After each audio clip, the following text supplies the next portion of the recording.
All right, let's go through the different stages of disc bulge or herniation. So you can see up here in the upper there, that's a bulge. So the outer annular wall, that purple part, is still intact.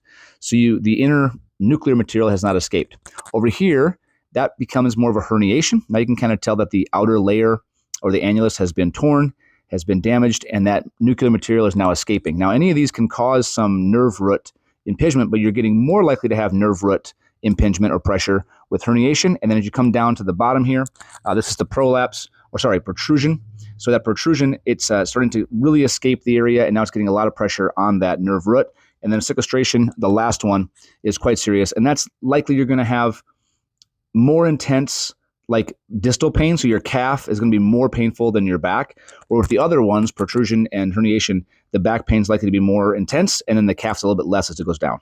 So what can happen when that disc material starts to put pressure on that nerve root is that what gets gives you that classic sensation of pain down the leg, that classic sensation of sciatica.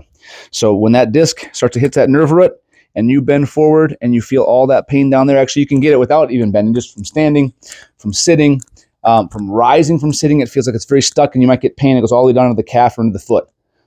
So now that we've gone through the different stages of disc bulge and herniation, now what should we do about that to get it fixed? Okay, one of the early things that you can try is you may want to use a pillow to place under the hips when first starting into the extension. So we need to take some pressure off of that nerve root that's causing that leg pain. If it's really intense and the pain is really bad down in the leg, I would start with a pillow to kind of prop the hips up a little bit. So from this position, you're slightly flexed. You have a little bit of pressure up into the stomach. And then from there, you can slowly start working into some extension. When you're able to get all the way to the top and it's not sending pain down the leg, in fact, it's actually feeling better, the pain has moved up and out of the leg and what was called centralized, or it's more moved to the lower back, then you can take the pillow out and do the same one again, but without the pillow this time. Number two, if you'd like to, we could work on a little bit of some light cat-cow. So go ahead and let the hips rock under, flex the back slightly, and then let it come down and sink back the stomach to the ground. That will add a little bit of flexion and extension through the lumbar spine.